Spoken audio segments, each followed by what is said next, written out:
Yo, profesor, un documento, ¿no?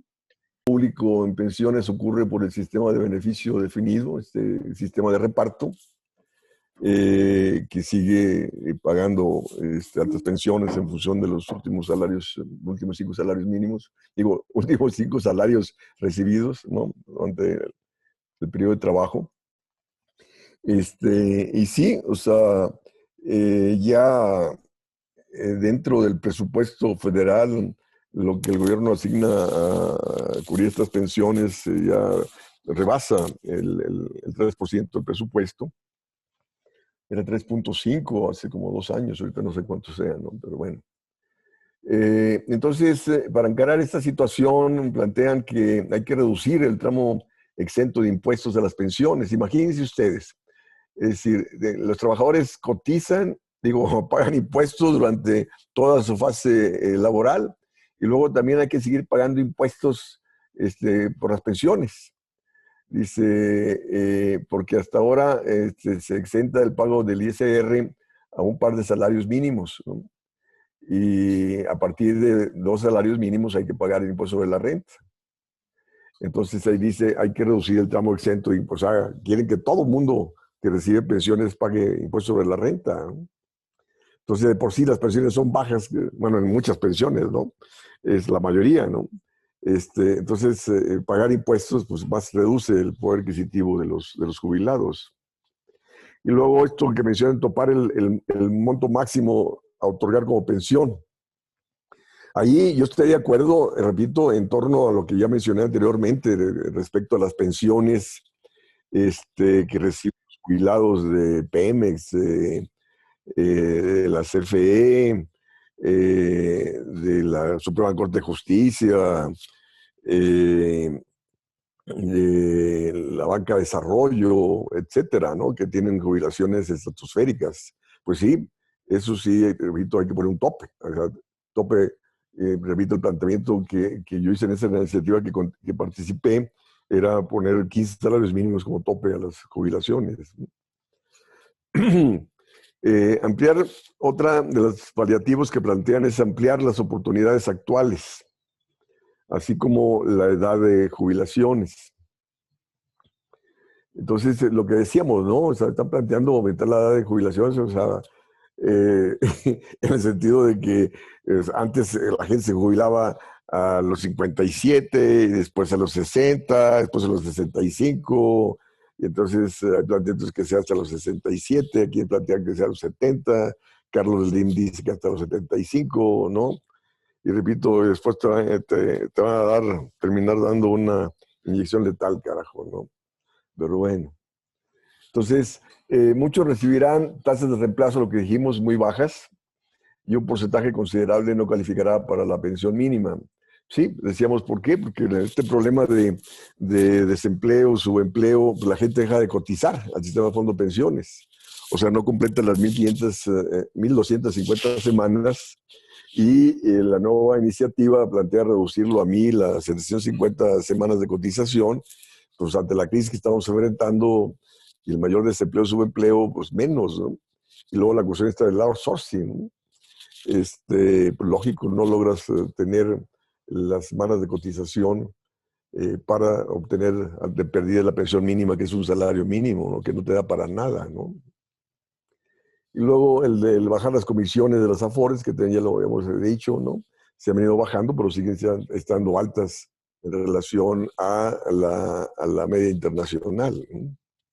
Evidenciando que como las AFORES acá ganan lo que quieren, tanto porque manejan los recursos de los fondos de pensión en los mercados especulativos, y por las comisiones que cobran, ¿no? O sea, ganan por manejar nuestros recursos y aparte te cobran por manejar nuestros recursos, ¿no?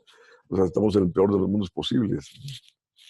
Los montos aportados por las empresas, dice, empleados y gobiernos son bajos y no logran acumular recursos para alcanzar buenas tasas de reemplazo. O sea, repito, el planteamiento que aumente las aportaciones, ¿sí? O sea, ya hay una iniciativa, repito, donde los empresarios van a aumentar las cotizaciones de forma paulatina de aquí a 11 años, pero la bronca es que colocan a los trabajadores en el Seguro Social con 1 o 2 salarios mínimos, entonces sus el hecho que aumente sus aportaciones y que las aportaciones totales van a ser el 15%, pues no significa nada porque es con respecto al salario mínimo.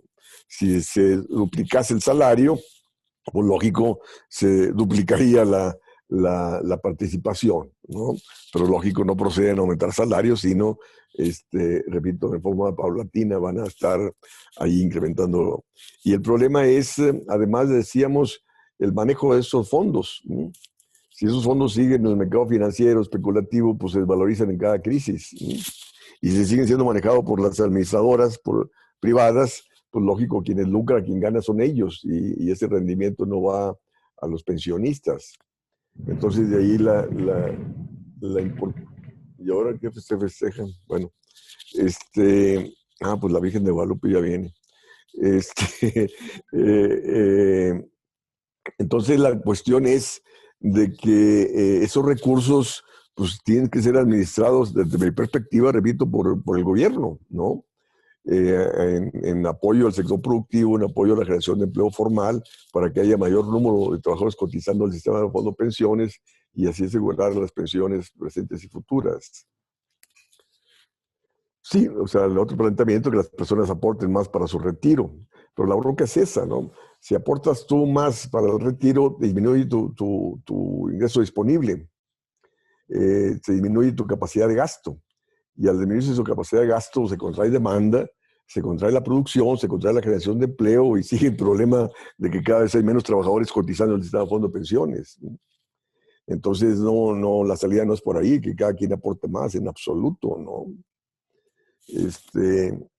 Ahora, dentro de la perspectiva de la teoría moderna del dinero, donde yo me ubico, ellos plantean que el gobierno perfectamente puede asumir los gastos de pensiones, ¿no? Vía gasto público deficitario, y aquí ello no sería inflacionario siempre y cuando haya capacidad productiva para satisfacer la mayor demanda derivada por ese gasto a las pensiones, ¿no? Entonces, y en nuestro caso, el problema, ¿cuál es? Pues que importamos más del 40% de los granos básicos que consumimos. Eh, no tienes capacidad productiva suficiente, niveles de productividad para satisfacer una mayor demanda. Entonces, si el gobierno asumiría el costo de las jubilaciones, repito, eso se traduciría en mayor demanda, y el problema es que al no haber capacidad productiva para satisfacer esa mayor demanda, generaría presiones inflacionarias, presiones sobre importaciones y sobre el déficit de comercio exterior. Entonces ahí la importancia de qué, pues de que ese apoyo del gobierno vaya acompañado de política industrial, política agrícola, incremento de productividad para poder satisfacer el mayor gasto que el gobierno ejerza para asegurar las pensiones para los jubilados. ¿Está claro esto? Sí, porque dentro del enfoque convencional te dicen, no, es que todo gasto público deficitario es inflacionario, ¿no? Y pues no, todo depende de dónde se dirige. O sea, si va acompañado de incremento de la productividad, de incremento de la producción, pues vas a incrementar la producción, vas a satisfacer la mayor demanda y eso te evitaría presiones inflacionarias y presiones sobre el déficit del comercio exterior. Y ahí está lo que otros planteamientos ahí convencionales, dice aumentar las semanas de cotización, ¿no? O sea, que está aparejado con aumentar la edad para jubilarte, carajo, ¿no? O sea, lo que decíamos en un artículo anterior, o no sé si en ahí que te dicen hay que cotizar por 40 años, ¿no? Y todo, pues, ¿a favor de quién? Pues el sector financiero, que es el que maneja esos recursos y gana mucho más a estar manejando tus recursos, ¿no? Estos economistas neoclásicos que responden a los intereses del capital financiero, carajo, ¿no? Y luego, plantean impulsar el mercado de rentas vitalicias, ¿no? Sí, o sea, que vayas al mercado ahí de seguros, ¿no? Y de nuevo, para favorecer, ¿qué? Pues al sector financiero, carajo, que es el que maneja estos seguros de longevidad, de rentas vitalicias y demás, ¿no? Donde pasas a cotizar más para que el sector financiero maneje más recursos para que siga enriqueciéndose a costa tuya, carajo, ¿no? Porque el rendimiento que te dan a ti es mínimo con respecto a lo que ellos lucran. O sea, cómo vemos la hegemonía del sector financiero que traza todo en torno a su favor, carajo, ¿no?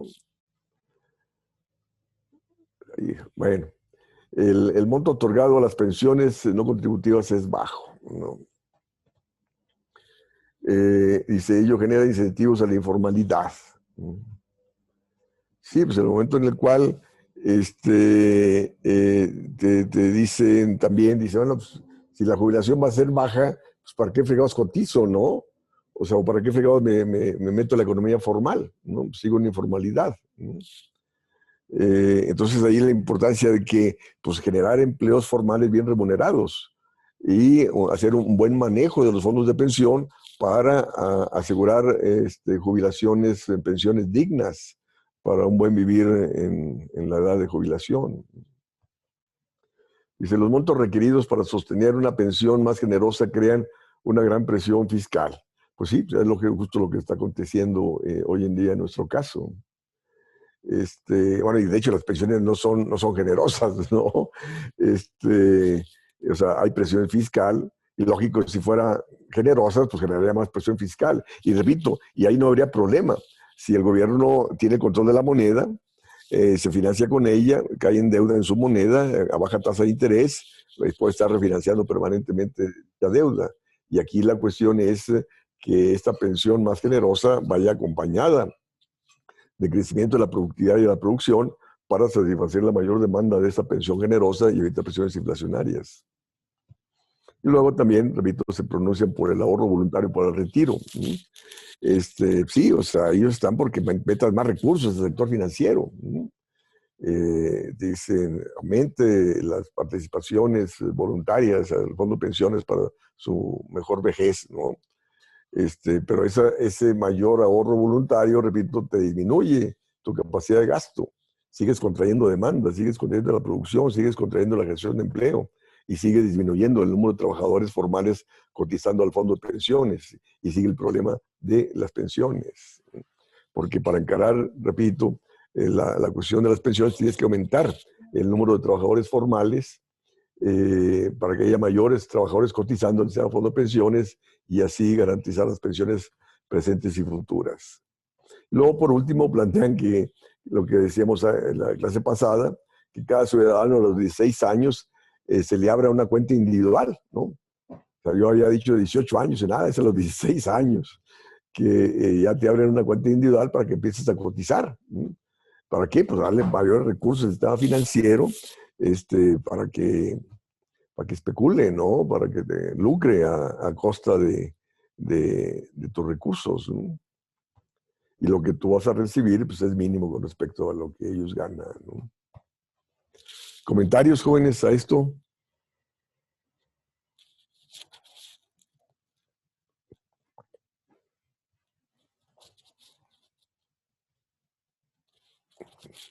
¿Quedó claro o no quedó claro? Comentarios.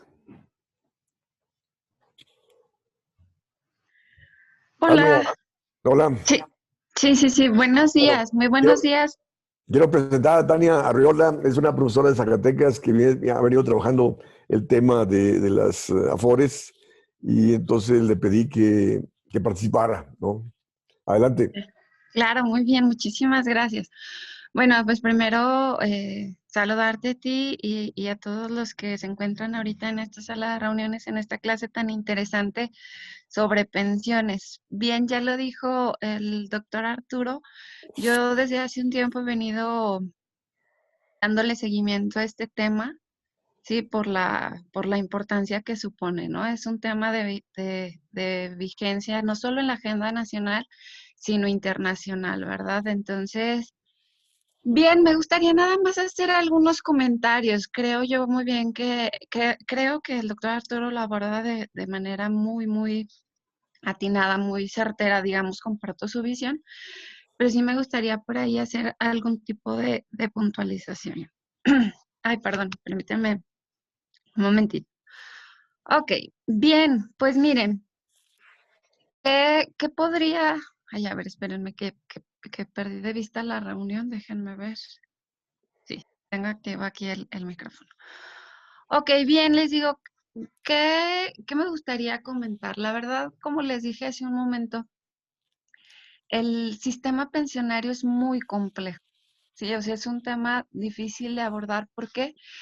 porque hay que tomar en cuenta una gran, digamos, diferentes dimensiones, ¿verdad? O diferentes factores que lo afectan. Sí, por un lado, tendríamos que pensar cuando ahorita estaba pensando, pues ahorita en la intervención del doctor Arturo, en esas propuestas, ¿no? En esas soluciones en las que se supone que queremos nosotros contribuir o abonar. ¿Verdad? Que por un lado tienen que ser técnicamente viables, es decir, estamos hablando de esta presión fiscal y de lo que supone, ¿verdad?, en reasignación de gastos para el Estado. Pero también, por otro lado, se le tiene que dar respuesta o se le tiene que dar salida a las demandas y a las necesidades de la sociedad. ¿Cómo se puede encontrar ese equilibrio? Obviamente, ¿verdad? Todos los informes que hay y que seguramente ustedes ya han tenido oportunidad de darle lectura, contemplan dos tipos de variables, ¿no? Primero, unas variables externas al propio fondo y unas que son internas, ¿no? O endógenas a los fondos pensionarios. Bien, ¿qué tenemos que considerar? Ahorita, les digo, ahorita que escuchaba me sugiere muchas cosas. Cuando estamos hablando o cuando hablaban de la cuestión de los años, ¿verdad? O de las semanas cotizadas, todo esto cae dentro de lo que le llamamos nosotros las reformas paramétricas, ¿sí? En donde decimos más años de cotización o el porcentaje de cotización más alto y la densidad de las mismas, ¿no? Las semanas cotizadas. Y sí, bueno, ok, esto entraría, decíamos nosotros, vamos a analizar la dinámica demográfica, vamos a analizar el propio contexto económico, ¿verdad? Esta parte es muy importante, ¿sí? O sea, hay informes del Banco Mundial en los que se basaron las reformas para hacer estos cambios de, de esquemas de beneficios definidos a contribuciones definidas, que es como operamos ahorita las contribuciones definidas vía capitalización, capitalización o cuentas individuales. Sí, entonces, les digo, a partir de este cambio, ¿en qué se basó? ¿No? Los informes del Banco Mundial de 1994 de envejecimiento sin crisis nos ponían el acento, ¿verdad?, principal en este cambio demográfico, en la dinámica demográfica a la que hemos llegado, pero en realidad no es lo único. Les decía yo, analizando todo esto, sus argumentos son parcialmente válidos si únicamente analizáramos esta parte, ¿verdad? O este punto. Pero si nosotros tenemos una visión mucho más amplia, en donde consideramos pues precisamente nuestro contexto económico y los intereses a los que respondió estas reformas, bueno, pues ya nos vamos a dar una idea, ¿no? De la supremacía, digamos, del capital financiero, sí, de estas entidades financieras, de pasar a administrar todos estos fondos que antaño fueron administrados por el Estado. Si esta transferencia de fondos estatales a las entidades financieras, pues eran un requerimiento necesario, ¿verdad? Para ensancharse y darle esa vitalidad al capital financiero. Bien, es que son muchas cosas, la verdad me gustaría abordar muchas cosas, pues nada más ahorita a lo mejor conforme se vaya desarrollando los temas y la clase, sí voy a tomar algunas notas más puntuales. Ahorita nada más era como cuestión de presentarme, decirles que me interesa mucho este tema, que considero yo bueno, en el caso, simplemente hablábamos de esta vigencia, ¿no? Que tiene de la vigencia en la agenda nacional. Ahorita se subió en septiembre, ¿no? Esta iniciativa. Se va a discutir, todavía hay mucho que se puede abonar a este debate. Esto a nivel nacional, pero internacionalmente, seguramente también ustedes ya vieron lo acontecido en Chile en este último tiempo, ¿no? En estos últimos meses. Y yo la verdad me atrevería a decir con toda responsabilidad que gran parte de esa movilización social que se dio en Chile tiene que ver, sí o sí, en un porcentaje muy importante con lo que sucedió con su sistema pensional. Sí, pero bueno, ya un poquito más adelante sí haría algunas anotaciones más puntuales. Bien, Arturo, muchas gracias. Al contrario, muchas gracias, Tania. ¿Algún comentario, jóvenes? ¿Alguna pregunta? Bueno, yo aquí quiero retomar unos aspectos que dijo la profesora Tania.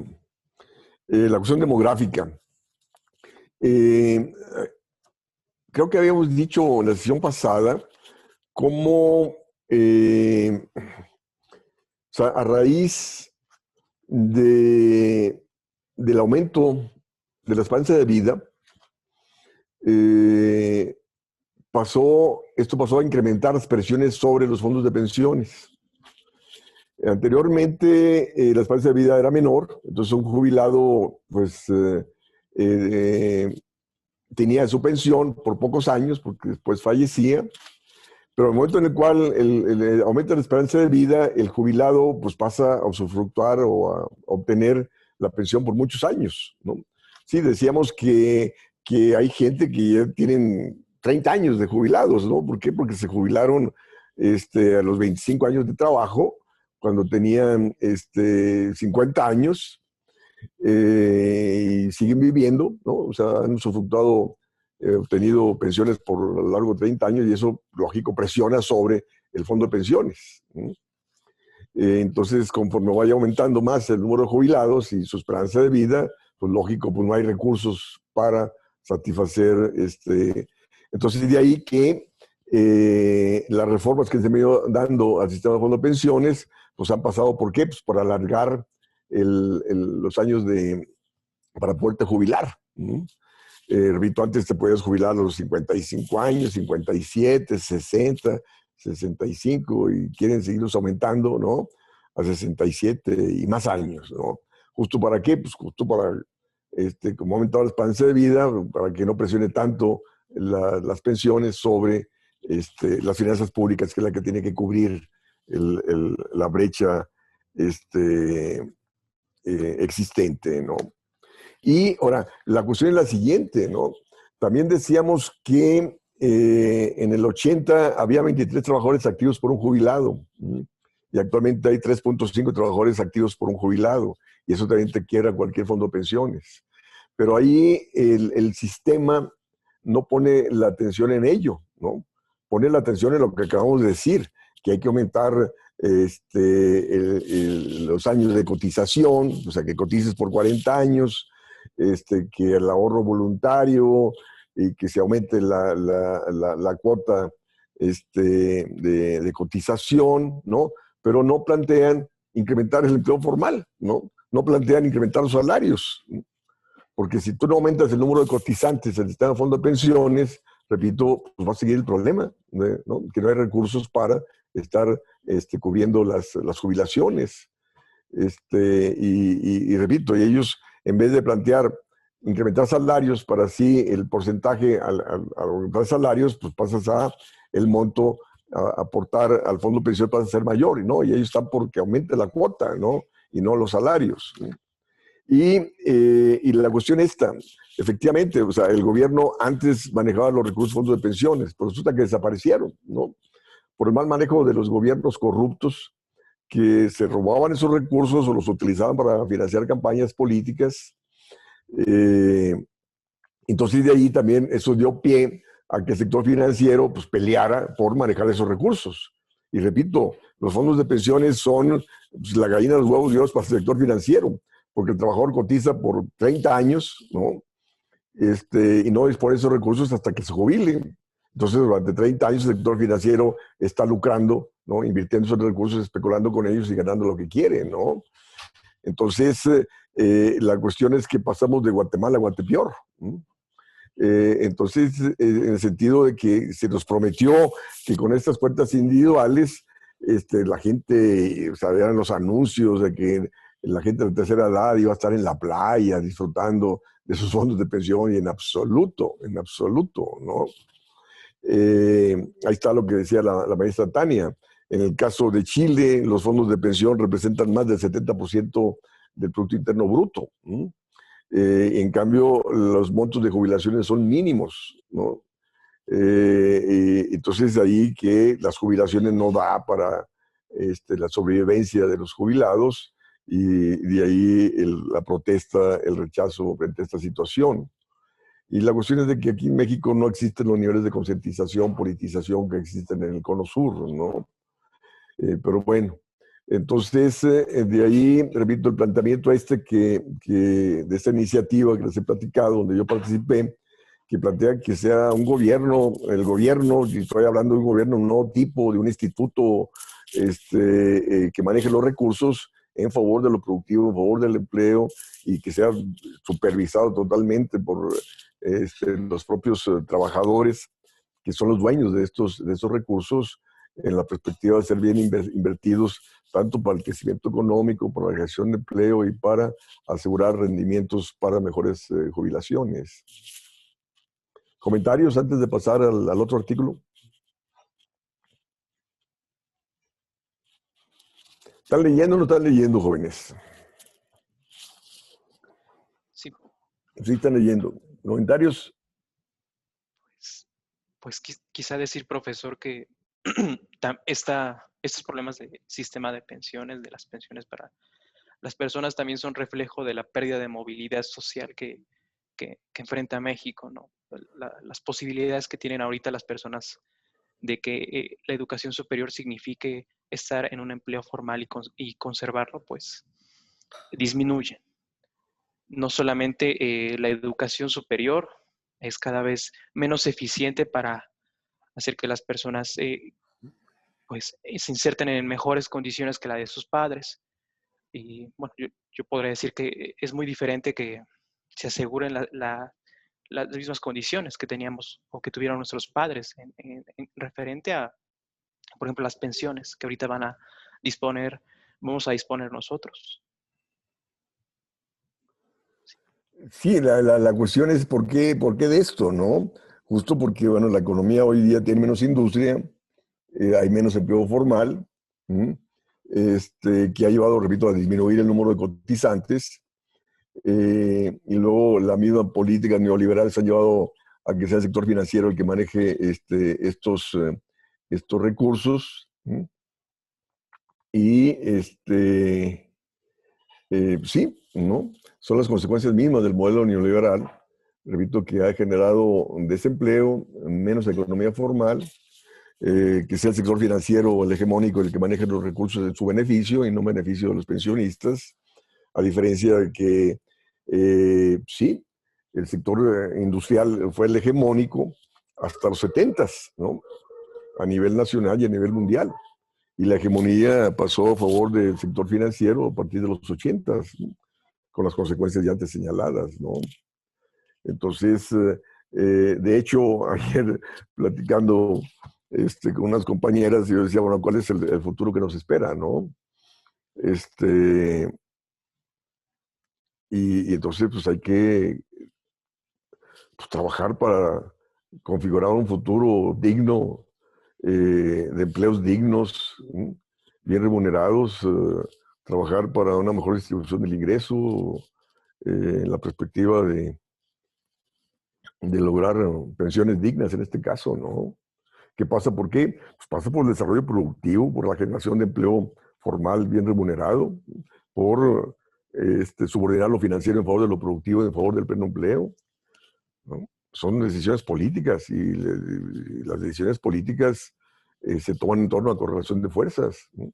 Si los excluidos es la gran mayoría, pues tienen que tener los niveles de concientización y politización y movilización, pues, para que la política económica responda a las necesidades de grandes mayorías y no se siga gobernando para el capital financiero, como ha sido hasta ahora, ¿no? Y luego estos güeyes de la cuarta T que, bueno, mejor para qué hablar. ¿Se ve el artículo o no se ve? Porque yo sí lo veo. Sí, sí se ve. ¿Sí se ve? Ah, perfecto. ¿Alguien más quiere hacer algún comentario? Profesor, Sí. bueno, a mí me parece interesante todo lo que ha dicho y también me gustaría comentar algo. Bueno, a mí me llama la atención, por ejemplo, y lo he visto, cómo pues por las pensiones y jubilaciones tan precarias que luego se les da a los trabajadores, este, los mismos no se quieren retirar propiamente de su trabajo, ¿no? Porque pues van su pensión es muy baja o su jubilación.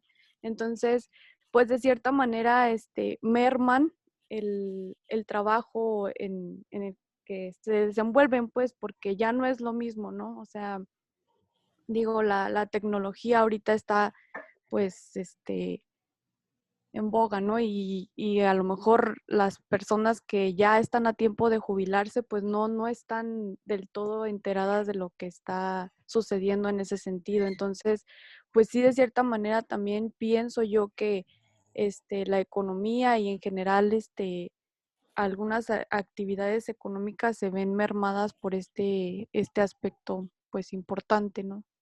Por lo mismo que usted ya mencionaba.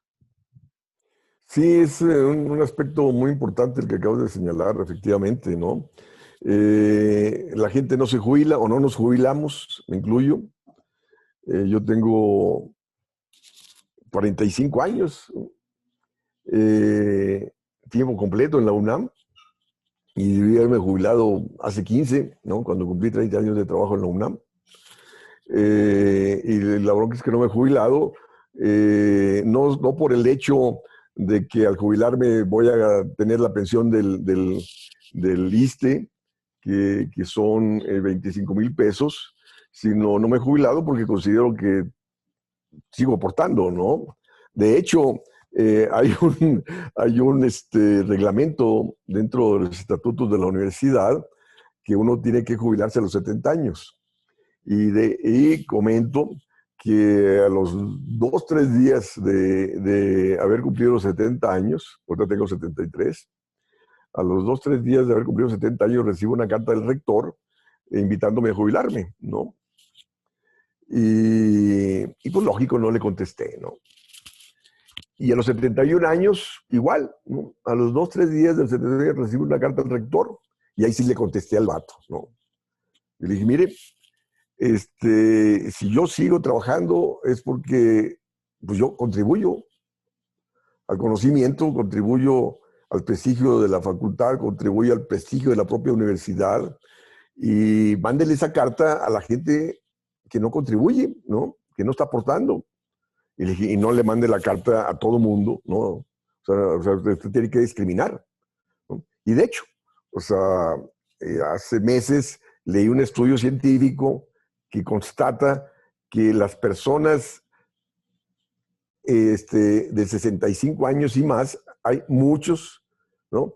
Que han obtenido grandes inventos, grandes aportaciones a la ciencia, repito, a partir de los 65 años. Y de hecho, esa misma nota se la mandé al secretario de la universidad, a Leonardo Lomelí. Le dije, oye, el Consejo Universitario debe considerar esto, ¿no? Porque también ponen un tope para ser director de facultades a los 70 años, ¿no? O sea, yo concursé allá en el 2016, ¿no? Estaba yo en el límite, tenía 69 años, ¿no? Y lo bajo que no quedé, ¿no? Ahí por la misma mafia universitaria, ¿no? No quedé. Tomando en cuenta que tengo toda una trayectoria en la facultad, toda una obra, que tenía todo para ser director de la facultad, pero bueno, la mafia impidió que yo llegara. Y perfectamente pude haber participado ahora a principios de este año, ¿no? Donde se religió el actual director, ¿no? Que no ha hecho nada, carajo, ¿no? Pero pues lógico, pues ya no tengo edad para concursar, ¿no? Entonces, pues sí, o sea, no puedes discriminar a la gente a partir de los 70 años. Si la gente está aportando, si la gente tiene capacidad de hacer cosas, de aportar, pues no los puedes excluir, ¿no? Ahora, en esta cuestión estoy totalmente de acuerdo de que efectivamente, mientras mientras la gente no se jubila, pues no hay oportunidad de que entren nuevos profesores a la universidad. Porque de hecho, por cada jubilado, como ganamos más, ¿no?, que los que empiezan, por cada jubilado la universidad tiene capacidad para contratar a 4 profesores, ¿no? Entonces, de ahí también la misma universidad, la misma rectoría, pues está promoviendo la jubilación para contratar nueva gente, ¿no? Lo cual está bien, repito, pero que se jubile la gente que no está aportando, carajo, ¿no? O que se retire la gente que no está aportando, ¿no? Y luego también, ¿no? La necesidad de que el sistema de fondo de pensiones asegure pensiones dignas para que la gente se jubile. Y efectivamente, como tú decías, le abra oportunidades a los nuevos jóvenes que están ingresando al mercado de trabajo y no encuentran trabajo justo porque los viejos no nos jubilamos, o simplemente porque la economía no está creciendo, no está generando empleo, y también por el mismo desarrollo de la ciencia y tecnología, que termina ahorrando cada vez más mano de obra y cada vez más difícil la generación de empleo, ¿no? Entonces ahí también le compete al gobierno ¿qué? Generar empleos, ¿no? El único que puede generar empleos y fines de lucro es el gobierno, ¿no? Y por lógico, con esa política de austeridad, pues sí, ¿no? Te contrae la actividad económica, te contrae la generación de empleo, y esta es la problemática que tenemos, ¿no?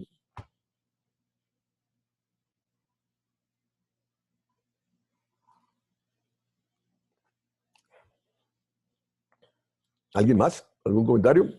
¿Qué piensas de lo que dije, Cibeles Soto? Sí, pues sí, la verdad es que sí estoy de acuerdo con usted. Sí reconozco que hay muchas aportaciones muy, muy importantes que se han hecho con personas pues ya que están en edad de jubilarse o jubiladas, y también creo que sí es necesario que las pensiones y las jubilaciones sean dignas, ¿no? Pues incluso para que se pueda llevar bien la investigación de la persona, ¿no?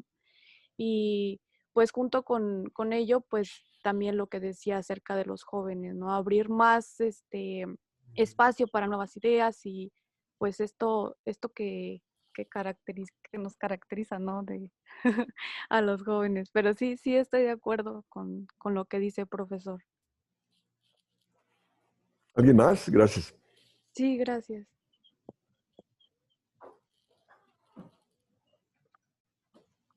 Seguimos con el siguiente artículo. Gracias. Ok.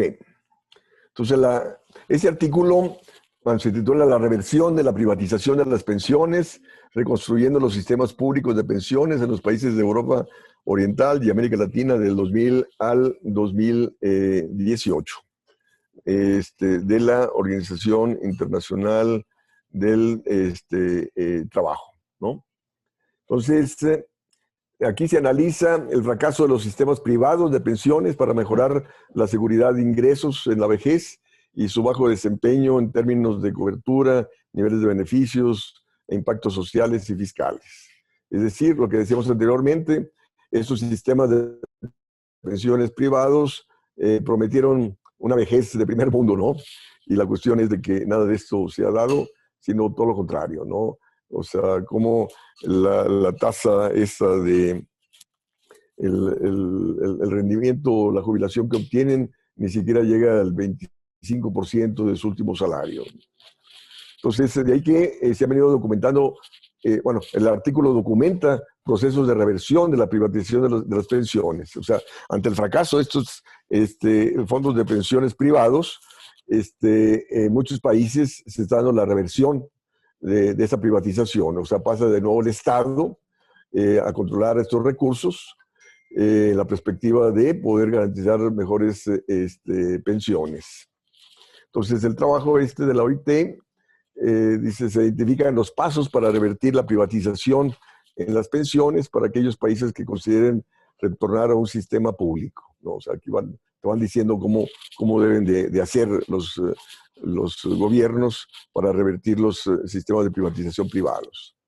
Entonces aquí nos dice que entre el 81 y el 2014, 30 países, fíjense, o sea, justo que es cuando empieza el proceso de privatización, el modelo neoliberal en América Latina y a nivel mundial, a partir del 81.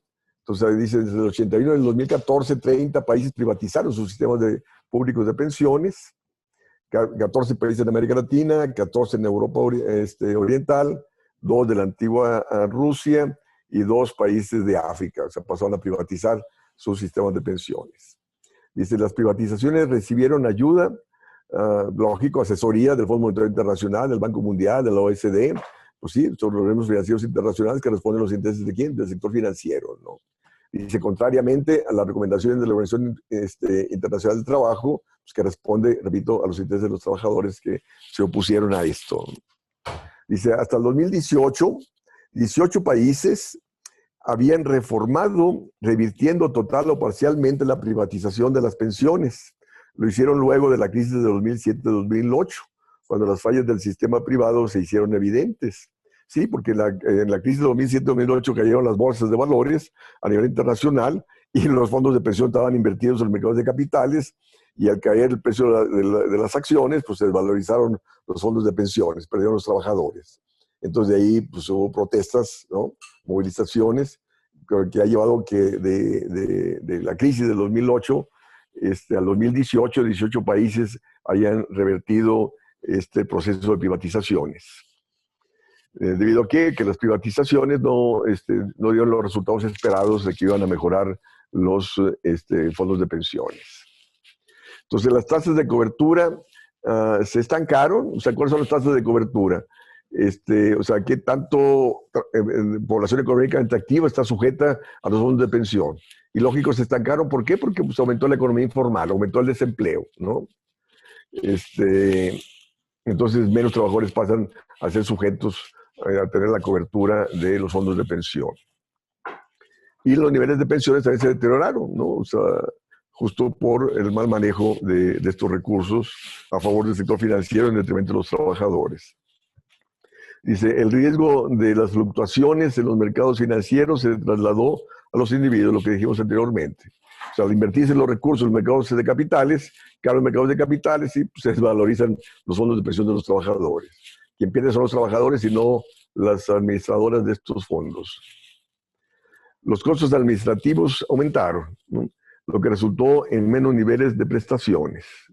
Pues sí, o sea, te dicen, no, pues es que aumentaron los costos administrativos y entonces a ti te toca menos, ¿no? Entonces se crean grandes presiones fiscales, lo que hemos dicho, el gobierno tiene que entrar al rescate, lo cual le presiona sus finanzas públicas. Y se suponía que la administración privada iba a mejorar, iba a disminuir las presiones sobre las finanzas públicas, por eso se instrumentaron, ¿no? Y resulta que no, siguen las presiones sobre las finanzas públicas ante la incapacidad del manejo de los fondos de pensión por parte del sector privado. Entonces, las funciones de regulación y supervisión fueron capturadas por los mismos grupos económicos responsables de la gestión de los fondos de pensión, lo que creó un grave conflicto de intereses. Y eso acontece aquí en México, ¿no? Vean ustedes quién es el encargado en la Secretaría de Hacienda de regular los fondos de pensión. Pues es un vato que se llama Carlos, ¿qué?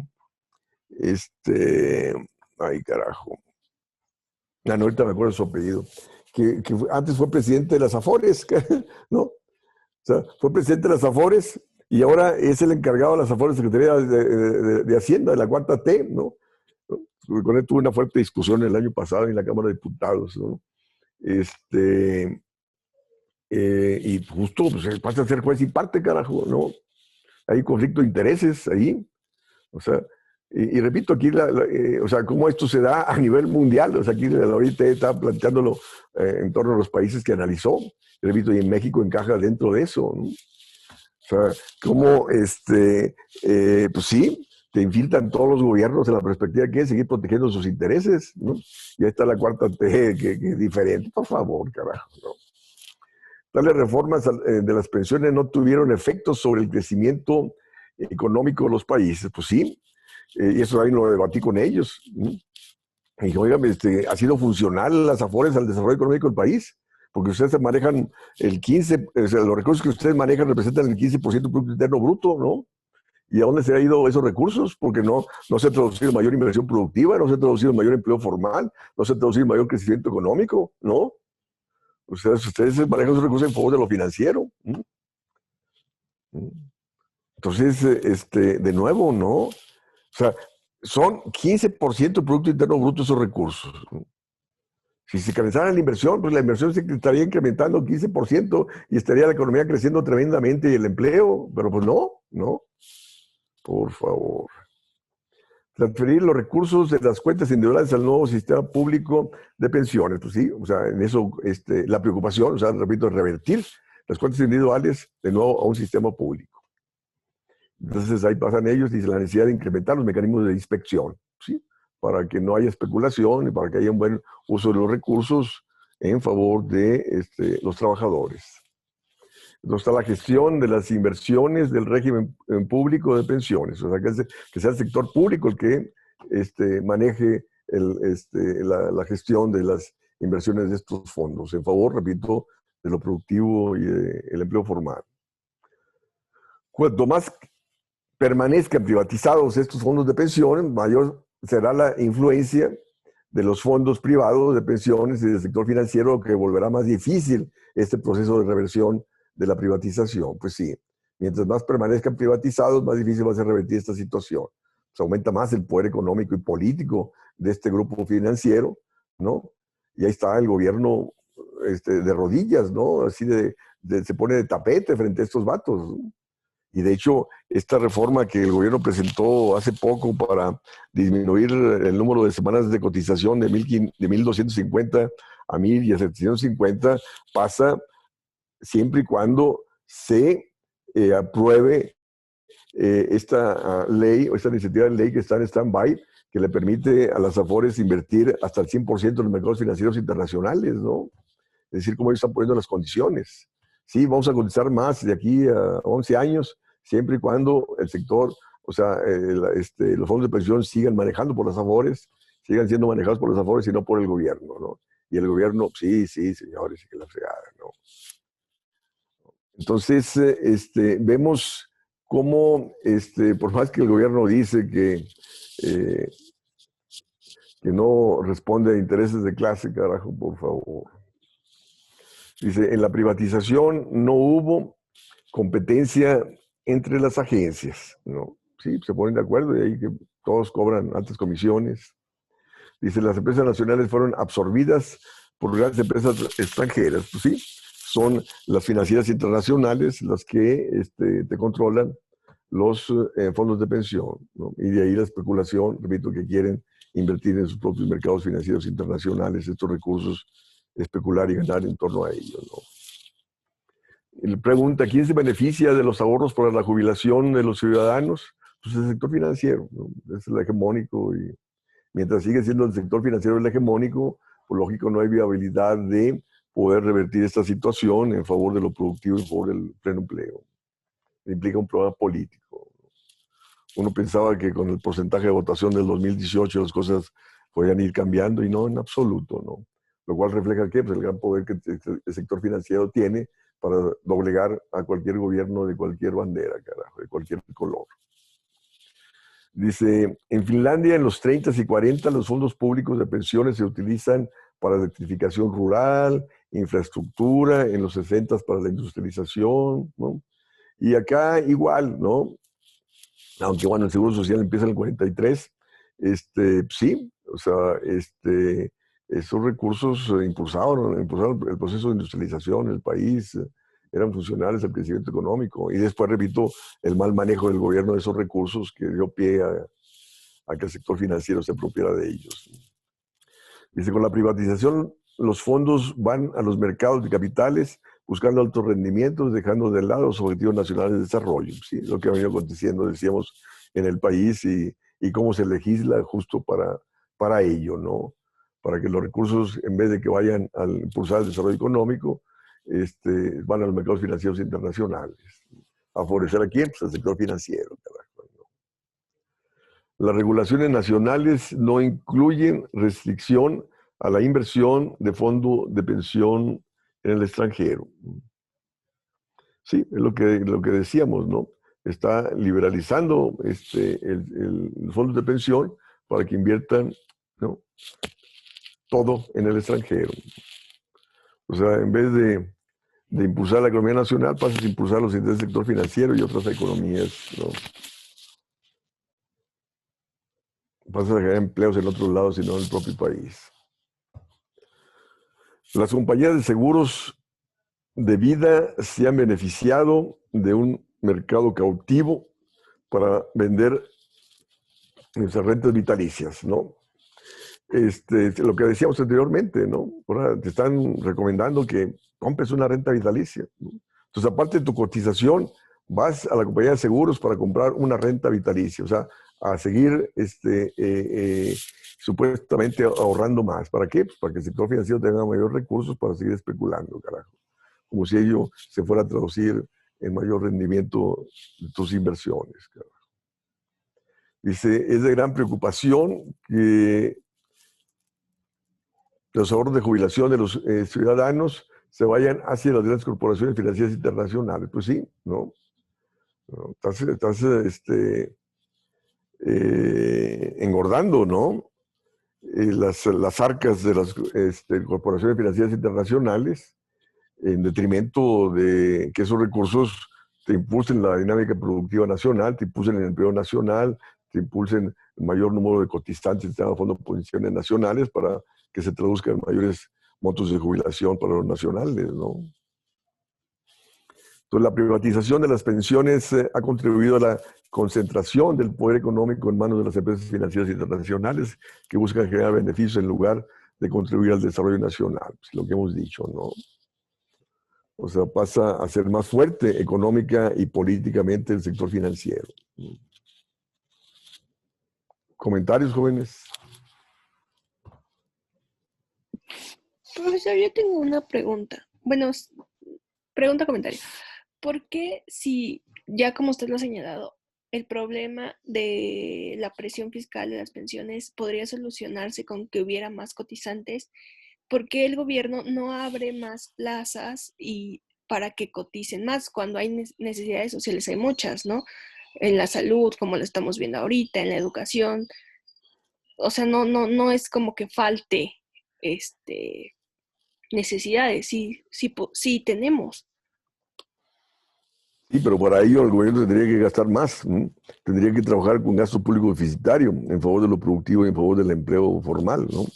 Y entonces teme caer en gasto público deficitario porque dentro de la concepción de estos economistas de pacotilla, ¿no?, ellos creen que todo gasto deficitario va a generar inflación, va a aumentar la tasa de interés y en consecuencia va a llevar a mayor deuda que se va a traducir de nuevo en contracción de gasto, menor crecimiento económico, etcétera, ¿no? Es decir, no se dan cuenta que hay que gastar, carajo. Gasto público deficitario en favor de lo productivo, en favor del empleo formal, para así potenciar el crecimiento económico y que el gobierno termine recaudando más al aumentar el ingreso de las empresas e individuos. Y al incrementar la recaudación tributaria, por el mayor crecimiento económico, terminaría reduciendo el déficit y la deuda que hayas generado para incrementar el gasto, ¿no? Pero repito, no pasa por los economistas neoclásicos que nos han gobernado y nos gobiernan, ¿no? Sí, es elemental. O sea, que tú tienes que, para encarar el fondo de pensiones, necesitas aumentar el empleo formal, el número de cotizantes, y llegar a los niveles que teníamos en el 80, de 23 trabajadores activos por un jubilado, carajo, ¿no? Para poder salvar el sistema de fondo de pensiones. Y que los recursos vayan a lo productivo, a la creación de empleo y no al sector financiero. Sí, igual, el déficit solo sería en un primer momento cuando se dé la creación, porque una vez que estos comienzan a cotizar, pues ya el sistema de pensiones, pues Se sí, autofinancia, sí. sí. Sí.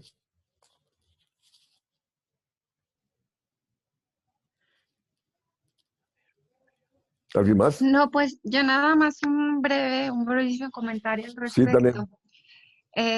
Bien, ahorita el documento que se estuvo analizando de la OIT, pero hay varios autores latinoamericanos que trabajan mucho el tema. Uno de ellos, Arenas de Mesa y Carmelo Mesa Lago, ¿no? Ellos son muy importantes y muy referidos siempre en estos temas. Y también, pues, a la par hay publicaciones de estas, le llaman ellos reformas. Y a partir del 81, con la experiencia chilena y hasta la década de los 90, precisamente se siguió esta ruta, ¿no? De cambio de sistemas públicos de beneficios definidos o solidarios intergeneracionales a la capitalización individual. Y a partir, ¿verdad?, de que se llegó, digamos, de que en los diferentes países ya se empezaron a ver los efectos de este cambio, pues se tiende a regresar a estos sistemas solidarios intergeneracionales. Bien, parcialmente casi todos, por lo que hemos podido analizar también nosotros, casi todos parcialmente, introduciendo lo que le llaman pilares solidarios. ¿Ok? ¿Y qué es lo que significa? Sí, o sea, la cuestión de que sean esta especie de híbridos, que no se le quita 100%, digamos, la administración de estos fondos a las entidades financieras, sino que el Estado entra nuevamente a cubrir esa parte con, ya no con pensiones mínimas garantizadas como se hace en el caso de México, sí, sino los pilares solidarios como han funcionado en el caso de Chile y en muchos otros casos, como un reconocimiento de derechos, ¿no? Y no solo para las personas que contribuyen como tal, sino de manera universal, ¿no? Trabajadores del hogar, amas de casa y muchos otros. Ok, bien, entonces a partir, les digo, de estas publicaciones, de estas investigaciones o de estos análisis que se han hecho de las reformas, yo pensándolo, ¿verdad? En el caso mexicano, digo, nos encontramos o estamos como en ese contrasentido, ¿no? Todavía, a pesar del discurso que existe, ¿sí? De esta nueva administración pública federal, se pretende, o sea, todavía nosotros estamos en ese sentido de tocar o de darnos contra pared, ¿no? O sea, todavía de esto, lo que nos mencionaba Arturo, ¿no? De esta reforma que está en stand-by, que se pretende todavía profundizar más o quitar estas regulaciones que había en torno a la inversión de mercados financieros internacionales, ¿no? Entonces, pues, les digo yo ahora que está este debate, creo que hay mucho que se puede aportar, hay mucho que se puede debatir. Y pues es muy importante ahorita que está tratando el tema con ustedes, espero que les despierte, ¿verdad? Ese interés, porque solo en la medida en la que la mayor parte de los actores involucrados, y entiéndase como actores involucrados el conjunto de la sociedad, ¿sí? O sea, no solo los que ahorita están cotizando, los derechohabientes, los jubilados o los pensionados, sino que es un tema que nos atañe a todos, pues en esa medida de participación, de debate, de activismo, de politización, es como se pueden generar estos grandes cambios. Sí, y bueno, nada más eso, ¿verdad? Ya todo lo que se está discutiendo ahorita sobre, les decía yo, siguen siendo pues únicamente este tipo de reformas paramétricas, ¿sí? O sea, donde se pretende que la administración de estos fondos siga siendo de la misma forma, nada más haciendo por ahí cambios en el porcentaje de cotización, en algunos casos todavía se plantea cambios de la edad y cosas así. No nos soluciona de fondo. En realidad nosotros, más que lo que les decía, ¿no? De estos cambios demográficos que son innegables. Claro que la realidad poblacional a la que nos enfrentamos en este momento no es igual a cuando se crearon estos principales institutos de seguridad social en el país. Es algo totalmente diferente y les digo, eso no podemos, no podemos pasarlo por alto, pero en realidad nuestro contexto macroeconómico, ¿sí? O sea, es lo que es lo que es realmente lo que afecta el sistema pensionario, ¿verdad? O sea, bien lo menciona Arturo, mientras la política de empleos y salarial se mantenga como está hasta este momento, será imposible pensar en una cobertura mayor y donde se puedan otorgar pensiones dignas. Muchas gracias, Tania. ¿Alguien más quiere participar, preguntar? Yo quisiera preguntarle, profesor, en la lectura menciona algo de costos de transacción, cosa que no logro entender bien.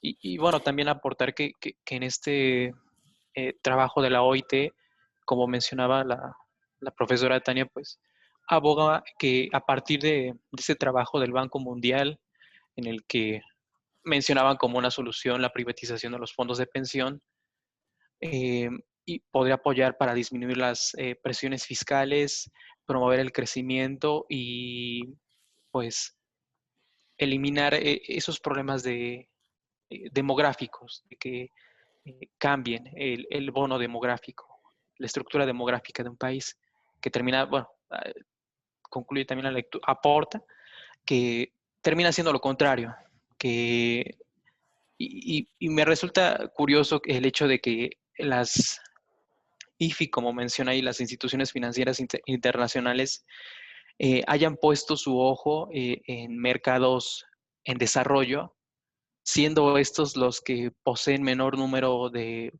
formalidad. Debería ser su ojo, pues los mercados ya desarrollados, pero son estos los que no se prestan a esta clase de cosas. O sea, deberían ellos apostar por países que tengan mayor número de formalidad y un fondo de pensión más robusto, pero estos no sucumben sucumben mucho a, al manipuleo de las instituciones financieras. Y bueno, sobre la inversión en mercados financieros, yo creo que es desde luego para México debería ser el objetivo, la inversión productiva, la inversión real, pero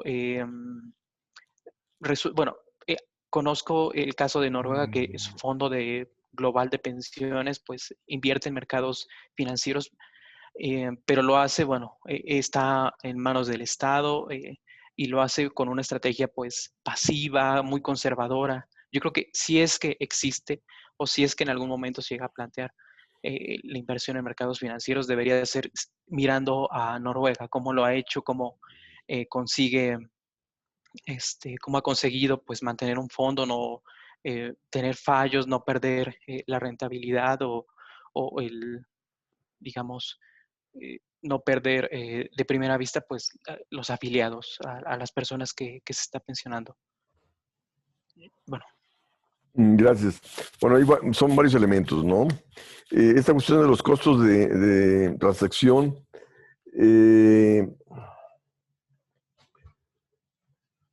bueno, está referido al tránsito de las cuentas individuales privadas hacia la cuestión de que el manejo pase a ser por parte del gobierno, ¿no?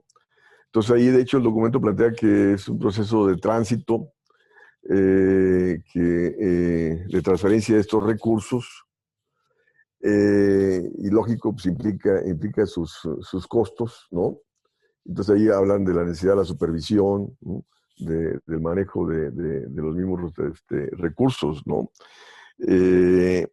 La cuestión esta, efectivamente, se había dicho, como estaba presionando los fondos de pensión a las finanzas públicas, dijeron, bueno, pues hay que pasar a las cuentas individuales y que va a ser en función de las aportaciones de los trabajadores la pensión que vaya a tener, justo en la perspectiva de disminuir las presiones sobre las finanzas públicas, que ya no sea el Estado, ¿no?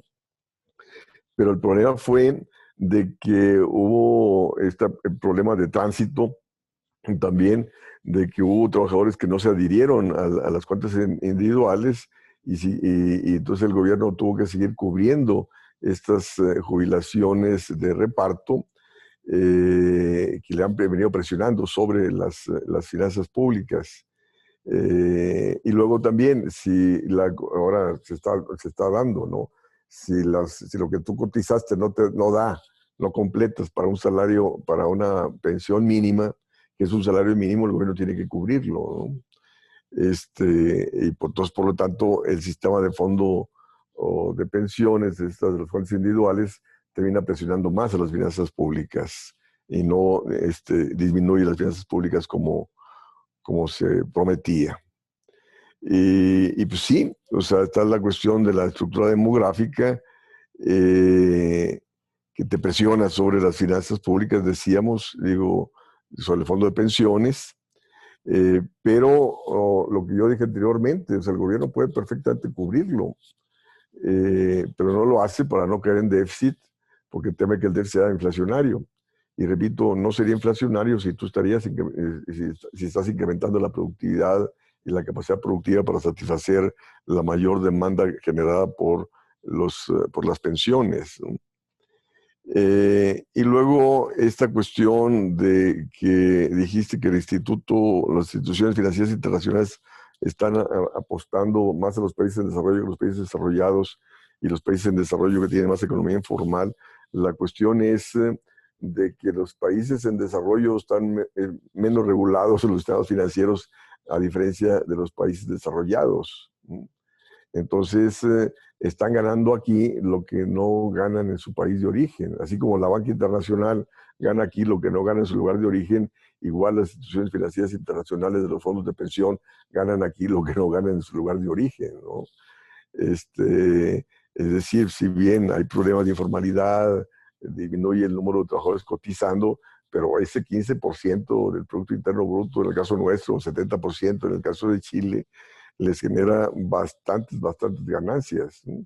Mayores que las que tienen los países desarrollados. ¿Justo por qué? Por los mismos procesos de regulación, las mismas comisiones aquí son más altas que las comisiones que se cobran en los países desarrollados. Sí, ¿no? O sea, si están, apuestan más acá es porque acá ganan más que lo que ganan allá, ¿no? Y lo de Noruega, ahí en el caso de Noruega hay que tomar en cuenta el gran excedente petrolero que ellos tienen, ¿no?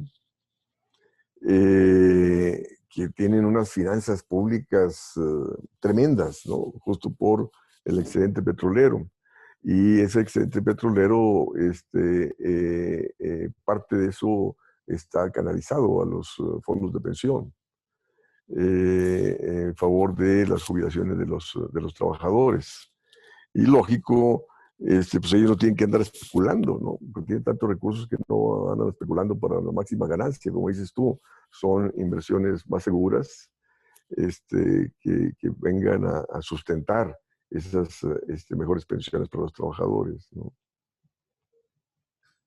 ¿Alguien más?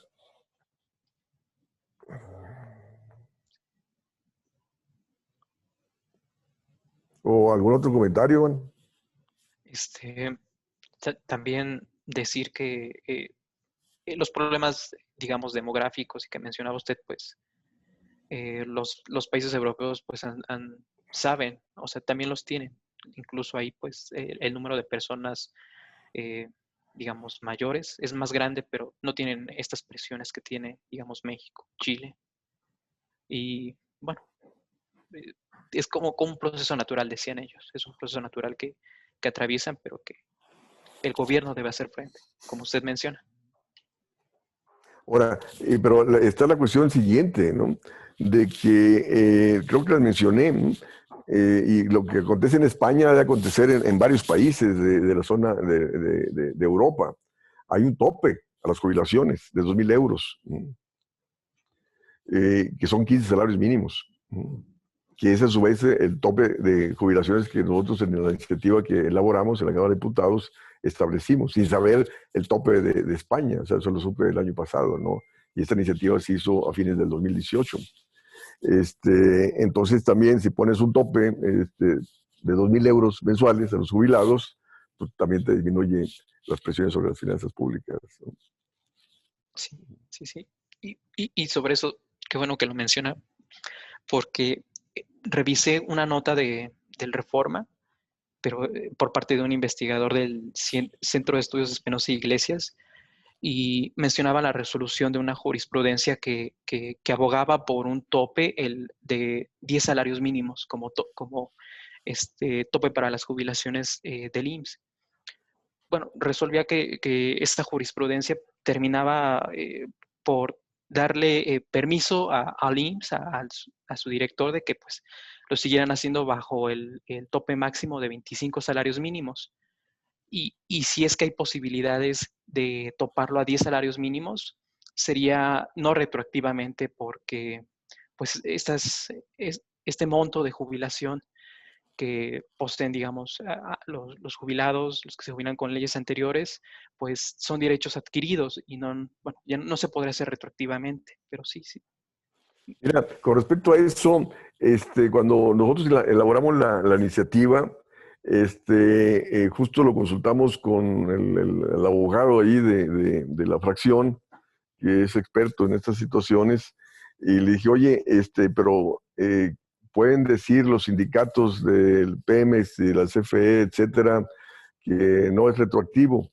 Y lo que él me dijo, que es muy válido, no hay ningún interés individual por arriba del interés nacional, ¿no? O sea, a pesar de esta jurisprudencia que tú acabas de decir, la bronca es que esas pensiones están atentando sobre las finanzas públicas, están atentando sobre las finanzas de Pemex, sobre las finanzas de la CFE, sobre las finanzas del Seguro Social, están descapitalizando y sobreendeudando a esas instituciones y al país. Entonces, por lo tanto, repito, son pruebas de soberanía nacional, de seguridad nacional. Entonces, ningún interés individual o sindical puede estar por arriba del interés nacional.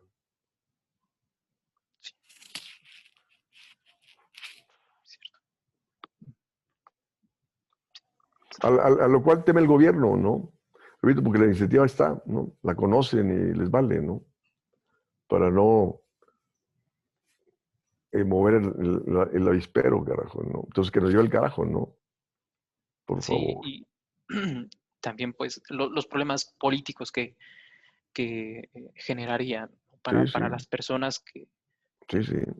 que cotizan todavía, o bueno, que están todavía pensionados por, digamos, mencionaba Luz y Fuerza del Centro, que Sí, incluso a sí, ellos se les condona la luz. Estaba sí, viendo sí. y que pues, el hecho de que se les condone la luz ha como generado un pasivo, un hueco que lleva los 1.500 millones de pesos. O sea, el hecho de que no paguen luz.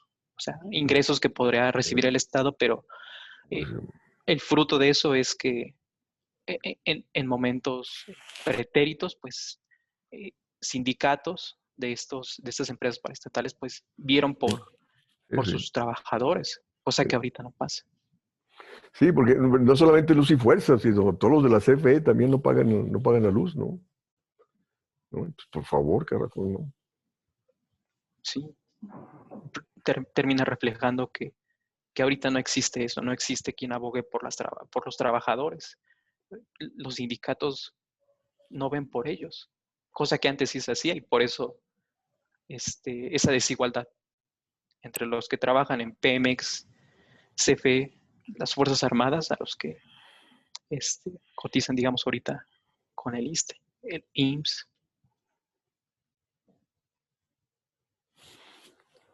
Sí. ¿Alguien más?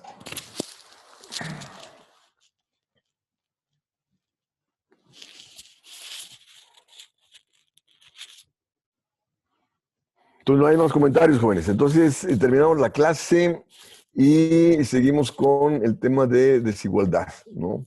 Entonces seguiríamos con el artículo. ¿Cuántos artículos hay ahí? Aparte del de Nora Lustig. ¿Quién tiene el programa a la mano?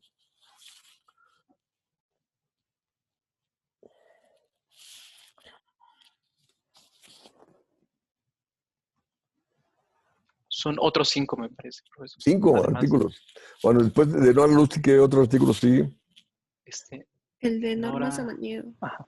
Bueno, entonces vamos a ver esos dos. El de Norma Samaniego y el de Nora Lustig para el próximo martes. Ok, ¿algún otro comentario o pregunta? No, Bueno, jóvenes. Ok, entonces, cuídense, hagan ejercicio y cuídense. y nos vemos el próximo martes. Hasta luego. Hasta luego. Gracias, profesor. Hasta luego. Hasta luego. Hasta luego. Adiós.